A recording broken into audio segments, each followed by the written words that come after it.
Episódio 52, Dragon Quest Dino Daibuken Fly, o Pequeno Guerreiro 2020, resumo e crítica. E os acontecimentos desse episódio você encontra nos capítulos 186 ao 188, só que ali no 188 vai até a 11ª página do mangá. E o episódio começa retomando o final do episódio 51, em que o Baran aparece dizendo que é ele que vai. E Baran pergunta se alguém ali acha que ele e o Dai não são bastante. No mangá ele só pergunta se alguém tem alguma objeção, então ficou um pouco diferente aqui o diálogo. A princesa pergunta por que o Baran resolveu ajudá-los, Crocodile diz que vai explicar depois, mas primeiro o Ryunkyo precisa de tratamento. No mangá não temos essa parte da princesa e do Crocodile, foi uma cena extra pro anime. Na sequência vemos a Amy cuidando do Ryunkyo e ela olha para a lança. A cena corta e vemos o Baran e a princesa conversando, onde Leona concorda com a ajuda do Baran e a princesa diz então pro Dai com o pai dele atacar a Cidadela das Trevas. O Dai recusa, dizendo que pode ir sozinho, mas a princesa interrompe e pede que a Merle cure o Crocodile.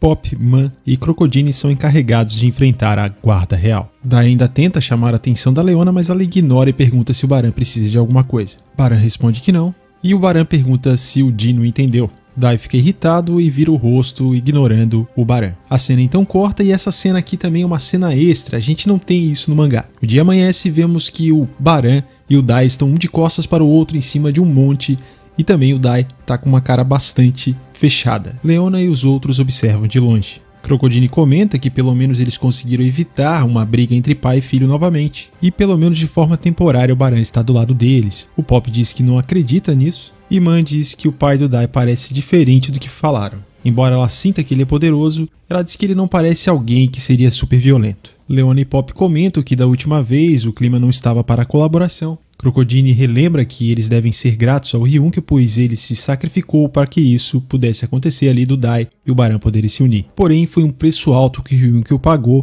pois ele não vai poder lutar. Amy diz que assim é melhor e demonstra que sentiria falta do Ryunkyo, e ela está aliviada que o Ryunkyo não pode mais se arriscar. E Pop diz que o Ryunkyo quer aparecer demais. Enquanto isso, o Baran quebra o silêncio e fala com o Dai, chamando ele primeiro de Dino e depois pelo nome que nós conhecemos. O que faz o Dai ficar surpreso. Baran diz que o Dai não precisa ficar tão rígido e essa é a única vez que eles lutarão juntos. E depois de derrotar o Vern, essa trégua se encerrará e Baran enfrentará Dai novamente. E Baran entende que o silêncio só vai prejudicar eles no campo de batalha, e que se Dai tem algo a dizer que ele diga logo. Então Dai pergunta como era a mãe dele. E isso acaba impactando Baran. Baran relembra da Sora e começa a falar sobre as qualidades dela. E Baran diz também que acha que nunca amará alguém tão profundamente quanto amou a Sora.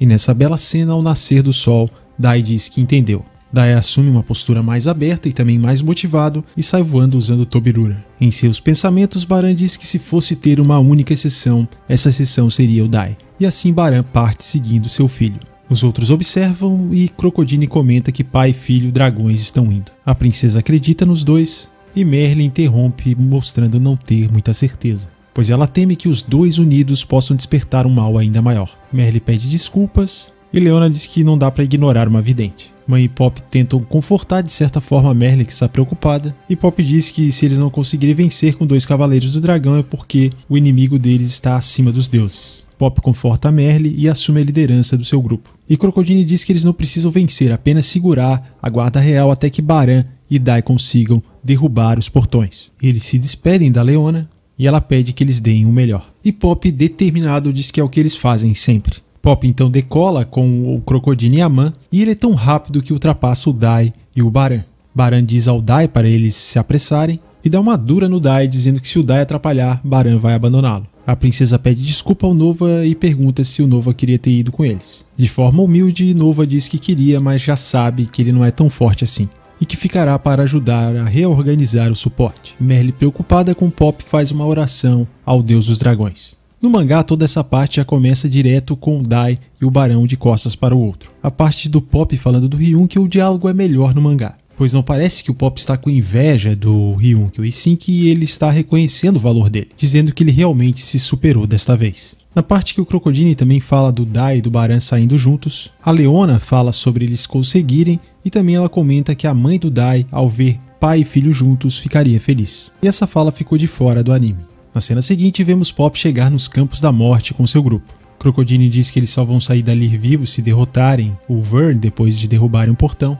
Man comenta que eles precisam trazer a guarda real para ali e o Pop diz que gostaria de ter mais ajuda. De repente, o Pop começa a olhar estranho para Man e procurar alguma coisa nela. E ele acaba encontrando algo protuberante na Man. Eis então que descobrimos que Gomi-chan estava escondido na roupa da Man. O Pop fica feliz em ter mais um companheiro do lado deles e comenta que o Gomi está com ele desde o começo e diz também para ele ficar agora até o fim. Gomi faz uma continência e confirma que estará com eles. Crocodile pergunta como o Pop descobriu. Pop responde que a bunda da Man parecia maior do que o normal. E temos um momento cômico que o Pop toma um soco da Man e perde alguns pontos de vida. Pop e Man discutem por um momento. E o Crocodile, como um bom amigo, já brinca ali supondo que se eles se casarem, a Man é que vai mandar em casa. Pop lança essa frase, mas sem completá-la, já que é interrompido, e a Man já pega ele pelo colarinho e pergunta uma o quê. E o Crocodile acaba se divertindo, dando risada do que está acontecendo. O Crocodile diz que, apesar das brigas, eles têm um laço poderoso e que nada é melhor do que ter uma família, e diz que percebeu isso vendo o Dai e o Baran.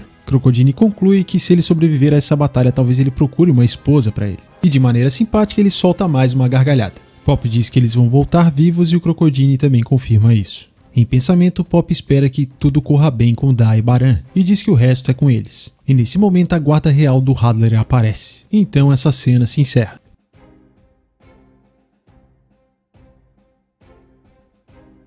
Os diálogos são um pouquinho diferentes no mangá, mas no geral é bastante parecido com o que a gente vê aqui no anime. E um extra que tivemos no anime é quando aparece ali a pontuação de vida do Pop quando ele toma o soco da Man, o que foi uma referência bastante interessante em relação aos jogos de Dragon Quest. Na cena seguinte vemos o Baran e o Dai no fundo do mar. Dai pensa em se apressar para voltar e ajudar o Pop, e Baran chama a atenção do Dai e se comunica com ele de forma telepática. Baran pede que o Dai foque no objetivo deles, que é derrubar os portões. Essa cena também é muito parecida com o que a gente tem no mangá, e só mudou ali a ordem, como eu falei na cena anterior do Pop e os outros. E falando neles, o Pop e os outros acabam vendo a guarda real completamente restaurada pelo Hadler. Rin pergunta se eles pretendem enfrentá-lo sozinhos e reprova ali a autoconfiança deles. Pop responde à altura e pergunta onde está o bispo, pois Pop quer se vingar pelo que o bispo fez com o Shio. E o curioso é que só nesse momento Albinaz e os outros sentiram falta do Fembran.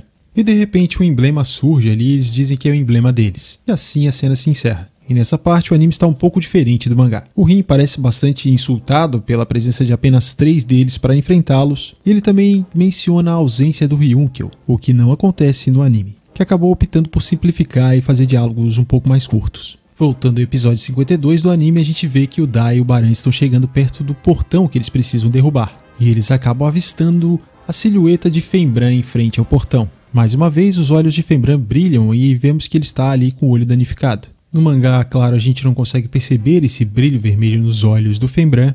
E mais uma vez temos uma inversão de cenas aqui que trocam de lugar, pois essa cena do Fembran era para aparecer após a cena do Vern.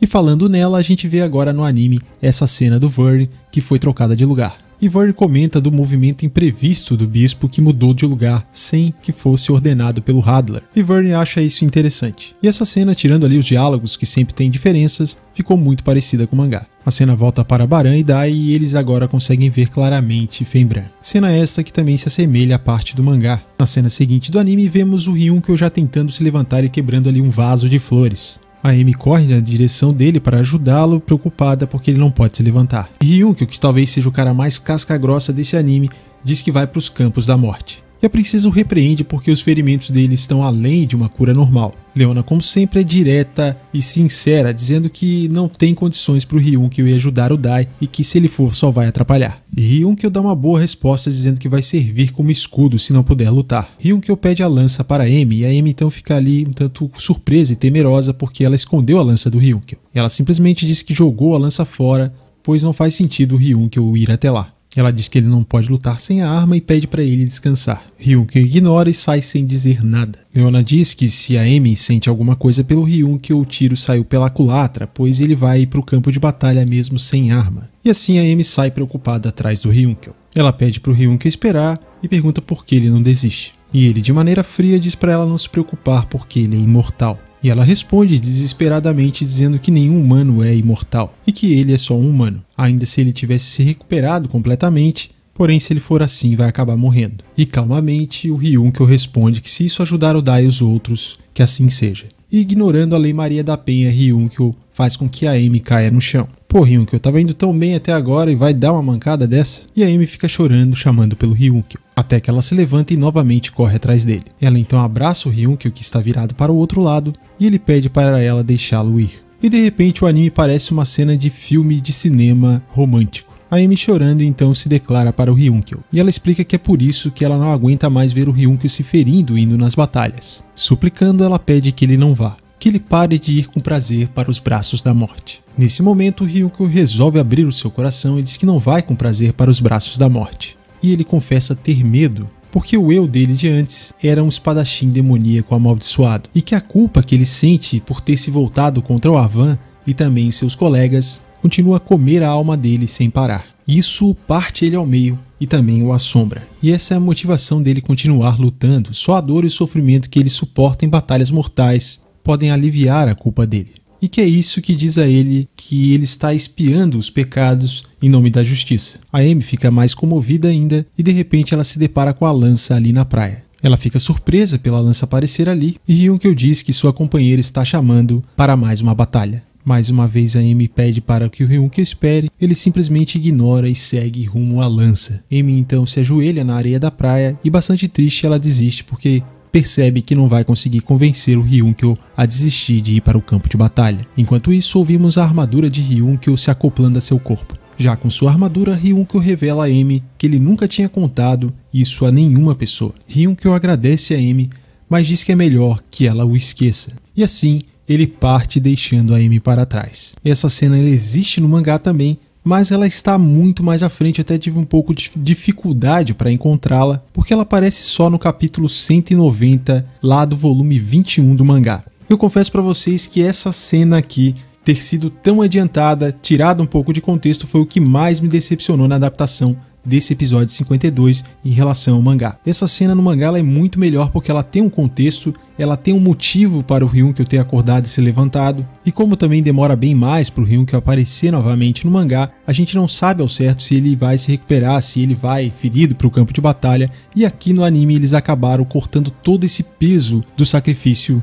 do Ryunkyo. E é uma pena que tenham feito isso porque a cena ficou bem feita aqui, ficou bem legal no anime, mas colocaram no momento errado. No anime o Ryunkyo parece jogar a Amy ali de lado para ela cair. Já no mangá ela está indo atrás dele e ele apenas a afasta com a mão e ela acaba caindo. A cena volta agora para Baran, Dai e Fenbran. Fenbran parece conseguir sentir a presença do Orihauko e deduz que quem está portando a espada maior é Baran. E nesse momento o Fenbran relembra de ter sido derrotado pelo Baran e ele explica por que ele continua cego. E foi ele que decidiu não ter a visão restaurada porque ele diz que quer manter acesa as chamas da vingança. Vimos uma aura em volta do Fenbran.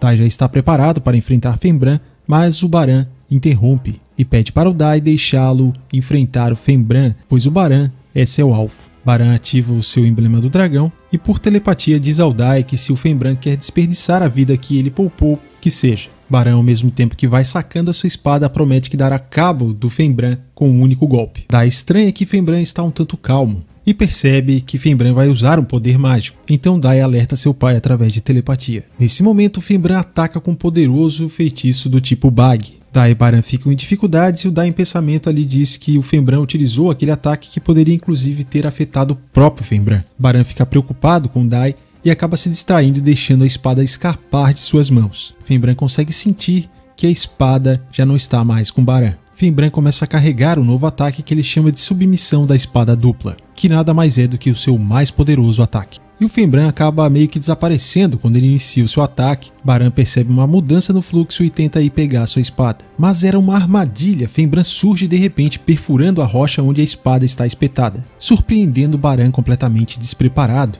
e prometendo derrotá-lo. E meus amigos, assim se encerra esse episódio. E essa parte aqui não tem tanta diferença assim pro mangá, somente alguns diálogos ali, e também o que eu tenho para destacar são os nomes dos ataques. O primeiro ataque que o Fenbran lança é o Bag Cross, e o segundo é Twin Sword Pinning, que numa tradução livre seria mais ou menos fixação de espada gêmea, algo nesse sentido. Em relação à crítica, eu já falei algumas coisas aqui anteriormente, e foi um episódio aí interessante, um episódio bom até, um episódio mais de transição. Destaque aí para a relação do Baran e do Dai ali que acabaram tendo um momento de pai e filho. Por mais que o Baran banque o Durão, a gente percebe ali que ele realmente gosta do Dai. Gostei bastante ali do alívio cômico entre Pop, Man e o Crocodile. Eu curti bastante aquela cena ali que o Pop toma o soco da Man e temos ali uma referência aos jogos. As cenas extras foram boas, apesar de que nem sempre elas foram necessárias. Em relação à troca das ordens das cenas, era algo assim que me incomodava um pouco, mas não tanto. Porém, a parte do Ryunkyo realmente me incomodou bastante, porque tirou o peso dessa parte dessa cena e também boa parte do sentido que ela tinha no momento certo que ela seria apresentada. Ao meu ver, foi desnecessário e sem sentido fazer o que eles fizeram aqui nessa adaptação. Outra coisa que me chamou a atenção nesse episódio é que o Fenbran ele consegue sentir as espadas de Orihauko e também as presenças humanas, ou seja, ele consegue sentir o toque dos adversários. Eu gostei também a forma como terminaram aqui esse episódio com a suspense ali do Baran. Continuo gostando demais do anime, apesar desse probleminha aí em relação ao Ryunkyo. E torço para que eles continuem mantendo essa qualidade e parem aí de fazer essas inversões de cenas, adiantando uma cena ou outra, ou trocando de ordem, principalmente que não adiantem mais uma cena assim que fica tão distante em relação às cenas que a gente está vendo agora. E você, o que achou do episódio 52 de Dragon Quest Dai no Daibuken? Deixa sua opinião aqui nos comentários. Valeu e vejo você no próximo vídeo.